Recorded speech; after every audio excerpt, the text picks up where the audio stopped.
ഞങ്ങൾ ഇറങ്ങാണ്. ഇനിയിപ്പോ ചടങ്ങിന് വരാം. മോള് സമയത്തിന് ഭക്ഷണം കഴിക്കണം, ഉറങ്ങണം കേട്ടോ. പിന്നെ അമ്മയ്ക്ക് മോളോടൊരു കാര്യം പറയാനുണ്ട്. എന്താ അമ്മേ? ഇപ്പോ മോളുടെ ബന്ധുക്കളൊക്കെ മോളുടെ ചുറ്റിനുമുണ്ട്. സാധാരണ വീട്ടിലൊരു മുതിർന്ന ആളുടെ മരണം നടക്കുമ്പോൾ അത് കഴിഞ്ഞുള്ള കാര്യങ്ങളിൽ ചില പ്രധാനപ്പെട്ട തീരുമാനങ്ങൾ എടുക്കും. മോൾക്ക് അങ്ങോട്ട് തിരിച്ചു വരാൻ താല്പര്യമില്ലെങ്കിൽ ചെറിയച്ഛനോടും ബന്ധുക്കളോടും പറയണം.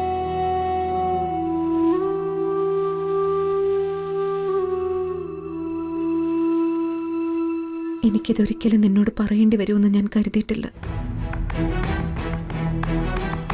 അല്പം അകലാൻ മോള് ശ്രമിച്ചപ്പോഴൊക്കെ ഞാൻ നിന്നെ അടക്കി പിടിച്ചിട്ടേ ഉള്ളൂ. പക്ഷെ എന്തിന്? നിനക്ക് ഒരു സന്തോഷവും തരാൻ പറ്റിയിട്ടില്ല.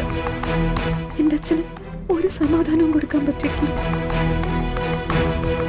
ഇതിങ്ങനെ തന്നെ തുടർന്ന് പോകും മോളെ. മോളൊരു കാര്യം ചെയ്യേ,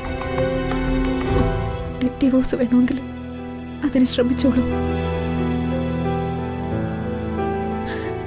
മോളുടെ ജീവിതം ഇല്ലാതാക്കാൻ അമ്മയ്ക്ക് ആഗ്രഹമില്ല.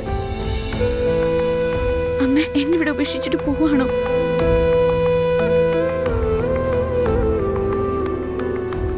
അച്ഛനുണ്ടായിട്ട് പോലും ഞാൻ അമ്മയെ സ്നേഹിച്ചതറിയാലോ.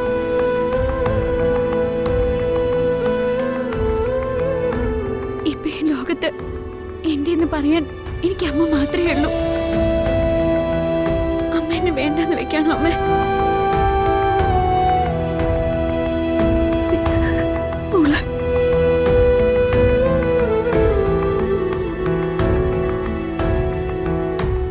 ഞാൻ അമ്മയുടെ കൂടെ പോരാ ഇപ്പൊ തന്നെ. മോളെ വേണ്ട. അമ്മയെ പിരിഞ്ഞിരിക്കാൻ എന്നെ കൊണ്ട് പറ്റില്ല. അമ്മ ഒന്നിനെന്നെ നിർബന്ധിക്കണ്ട. എന്റെ ജന്മത്തിന് വേറെ പ്രത്യേകിച്ച് അർത്ഥമൊന്നുമില്ലെങ്കിലും അമ്മയെ സ്നേഹിക്കുന്നു എന്നൊരു അർത്ഥം ഉണ്ടാവുമല്ലോ.